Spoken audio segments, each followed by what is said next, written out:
You had a really solid season, obviously, thus far, posting excellent numbers. Just, out of the bullpen, obviously. So just can I get you to talk about your achievements thus far this season in 2010? Achievements? I don't know. I'm just trying to have success. Every time I get the ball, I've had a lot of opportunities and close games, and do anything I can to help get a win. That's pretty much it. ERA is under 1, and a lot of people are pretty excited about that. Your name's kind of floating around a lot. People getting to know you a little bit more with the stats you're posting. Just how much credit would go to Coach Steve and maybe your catchers as far as the numbers you're posting this year? Well, not only those guys, but the guys behind me as well. Like just for example, last night you saw the play Castro made in left field, and that kind of stuff happens. It's been happening all year, Juwan in center, Villar's gone now, but he's made some great plays, and even some of the guys at third base, second base, all those guys have been really solid. And catchers, I've thrown to Valle a lot. I think we have a good rapport. He kind of knows my strengths, and we work well together. We're always pretty much on the same page.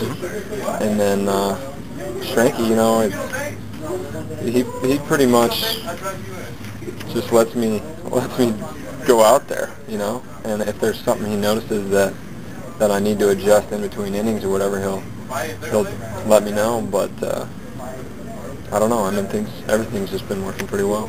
You get a little bit of freedom there. You think that's to your advantage? Yeah, definitely. I think when a pitcher's out there and he's thinking too much and constantly trying to change things, it can be a negative, And so whenever we work together, he usually will just give me one small thing that's easy, or one simple thing to focus on, and it helps making that adjustment a little bit easier. Like I said, a lot of people are starting to become familiar with your name. People want to know stuff about you, so can I get you to talk about your pitching repertoire and what you might consider your out pitch? Well, fastball, slider, change. Really, or maybe what your strength is out of that. I'm really comfortable with all three, but I've been having a lot of success this year just with fastball command. And, in big situations, say when there's runners on second, runners in scoring position, I'll go to the slider a lot more to try and get swings and misses. Mm-hmm. But I've been, pitching to a lot of contact with the fastball this year and working it in and out. And it's been, I think that's probably been the best thing for me, is just being able to work that fastball in and out on hitters. You spent some time with Lakewood last year. Obviously, everybody knows they won the Sally League title, and that was a big deal for the team and for the Phillies organization. Are you looking forward to a repeat, or is it too early to kind of talk about that yet? I don't think so. I mean, we're going to be in August tomorrow, and I don't even know. I think we're 25 games above 500 or something like that, and playing ball really well, and just keep it up, take it into playoffs, and do the same thing we did last year. Yeah. You're from Colorado. Just trying to find out who your favorite baseball player was growing up. Growing up, I was a pretty big fan of Kurt Schilling as far as pitchers go, but I've always been a Rockies fan, just because that's where I went to all the games pretty much. And so Todd Helton was he was always a fun guy to watch.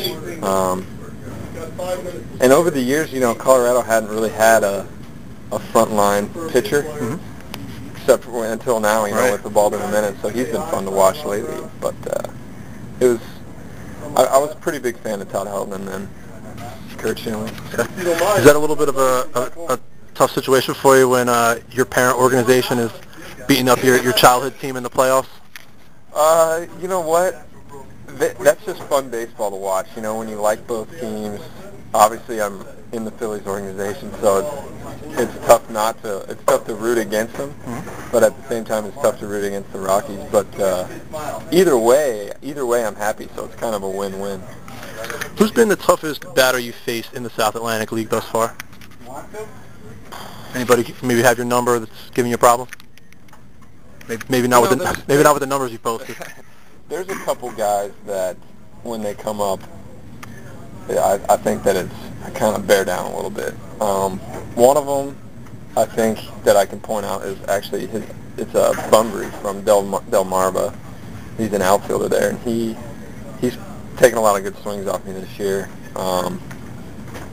The Rubenstein guy, that's actually, we're playing West Virginia right now. He's put some good swings on balls too. Two pretty good players right there. And then there's been a few other guys, some big left-handed hitters. I can't remember their names, okay. but yeah, I know when they. Oh, and also Kannapolis. A couple guys in that lineup, Colligan and Gack. Those are two guys that I really kind of focus on. And I got one last one for you. I coach Babe Ruth League kids age 13 to 15. If you had an opportunity to speak to kids like that, and kids that are hoping to play baseball beyond high school, whether it's college or pro, what advice might you give to kids that age that would hope to play baseball in their future? It all comes down to, do you want to work for it? And once you get to that age, you're getting into high school ball. You're getting into competitive baseball, 13 to 15, and that's when I think that's a big step when kids start becoming pitchers. Younger ages, it's more of just throw guys out there, but that's also when kids start becoming pitchers. It takes a lot of work, and I think that's pretty much it. Just if they want it, the only thing that's stopping them is them. It's whether they want to work for it. So. And then maybe one silly one, we got Evelyn Lugo nearby. What do you think about this guy? I have a lot of fun with him. Yeah. He's a good guy. Sometimes the language barrier gets between us, but we have fun in the bullpen. I talked with Matt Way before Matt left, and I was asking him maybe who was an underrated guy on the team, and you're kind of starting to get recognition now with like the stats that we've acknowledged already. And he mentioned Lugo. What do you think about Lugo as an underrated performer on the team? I can see that. I think that he's one of those guys that's starting to get a lot more recognition too, and it's well deserved. He works hard, gets the job done, and he's a good guy. So I've been having fun watching him have success this year too.